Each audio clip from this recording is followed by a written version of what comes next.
Hey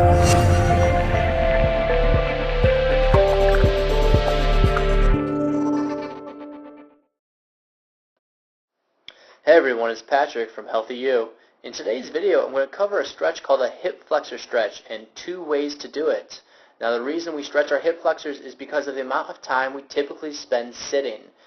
In our sitting posture, the muscles in the front of the hips and down the front of the thigh, they become shortened and tight. And what that does is it takes our pelvis and tips it forward, creating an excessive arch in our lower back. This can lead to all sorts of issues, from neck issues and upper back issues, but especially lower back pain, knee pain, and ankle pain. So follow along today as I lead you through a couple hip flexor stretches. Okay, as you can see, I am on a knee.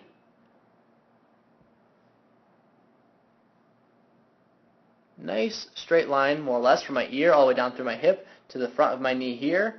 There is a straight line from my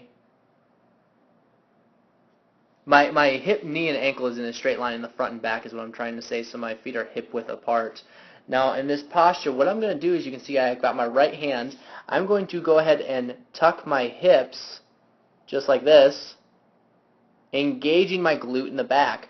What that does is it posteriorly tilts my pelvis, so my hip flexors are tight. It's tilted in an anterior posture. So I'm going to roll the hips back, engaging the glutes to lengthen the hip flexors. And now I'm going to drive my hips forward in line with my left knee and left toe, just like this. Now, in this posture, you can see that I have no extension of my lower back. It's in a completely neutral posture. My front knee is over top of the front heel. It's not passing it. My back toes are relaxed, and I'm still maintaining a straight line from my ear, through my shoulder, through my hip. But now my hip, by way of my glute, is pushed forward past the knee. So I'm creating a nice big stretch right here in my hip flexors. When we're in this position, we're going to hold it for approximately 10 to 15 big, deep breaths. That should take us 20 to 30 seconds. Then we can relax and repeat on the other side.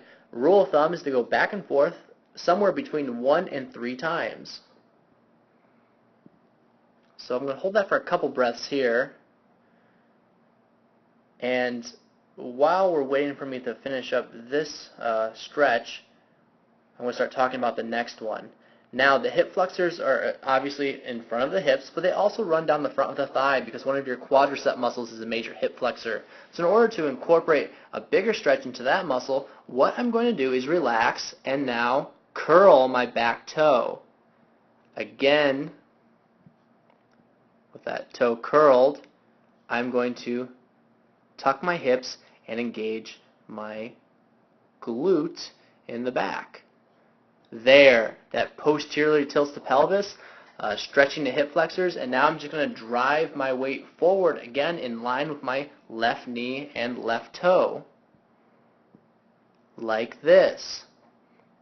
And so in that final position, again, my toe, or rather my knee and my heel are right in alignment. My knee is not surpassing my heel.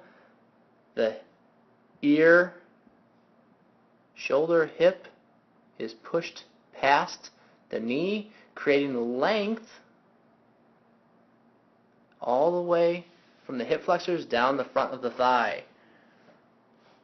The reason this helps to stretch the front of the thigh a little more is because when those toes are tucked, we create a bigger stretch in the muscles down the front of the thigh. And so this is the second way to stretch the hip flexor group. Again, hold for 10 to 15 deep, slow breaths. That should take 20 to 30 seconds, and then go ahead and repeat on the other side. Big breaths into the belly, help to relax the muscles. Stressed muscles, when we're stressed, they don't stretch very well.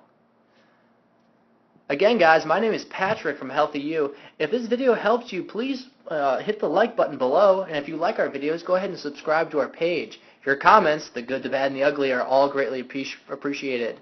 Alright, guys, we'll see you on your next video.